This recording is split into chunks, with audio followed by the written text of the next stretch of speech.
घटनेत भर दिवसा हातात कोयता घेऊन कापड दुकानावर अज्ञात तरुणाचा हल्ला। घटना सीसीटीव्हीत कैद। सांगलीच्या मिरजमध्ये एका कापड दुकानावर तरुणाकडून भर दिवसा हल्ला करण्यात आला आहे। हातात कोयता घेऊन दुकानाची तोडफोड करत दुकान मालकाला धमकी देण्याचा प्रकार घडला आहे।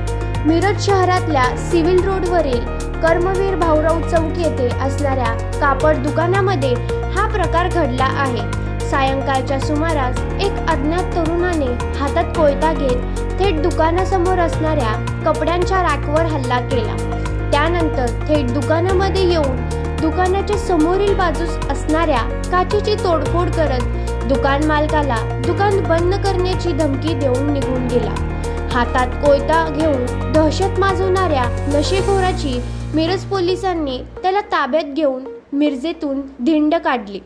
हल्ल्याचा थरार सीसीटीव्हीमध्ये कैद झाला असून या घटनेची मिरज शहर पोलीस ठाण्यामध्ये नोंद झाली आहे। मी मनोज गजानन चव्हाण, माझं कापडाचा व्यवसाय आहे मनोज कलेक्शन या नावाने। आत्ता 5:43 ला एक घटना घडली। एक अज्ञात व्यक्ती आला आणि येऊन डायरेक्ट कोयत्याने येऊन बाहेर येताना रॅक पाडला, रॅकला तलवार मारला, मोठा कोयता काढूनच आला आणि डायरेक्ट येऊन काचावर डायरेक्ट मारला। आणि भाऊ तोपर्यंत कॅश काउंटरवरनं उठून पुढे आला, तोपर्यंत म्हटलं की धंदा करायचा नाही, तुम्ही धंदा करायचा नाही असं करून दादागिरी करून कोयता घालून इथनं निघून गेला। आता आम्ही व्यापाऱ्यांनी काय करायचं सांगा? ह्यांच्याकडे काय भांडत बसायचं का? ह्याच्या आधी पण माझ्याकडे अशीच घटना घडलेली आहे। येऊन गॉगल घेऊन गेल्यात, पैसे देणार नाही, मी कोण आहे तुला माहित आहे का? अशा व्यक्ती येतात इथं दादागिरी करतात। आम्ही कसं धंदा करायचा? काय आम्हाला संरक्षण पाहिजे आणि मला माझ्या जीवाला पण भीती आहे।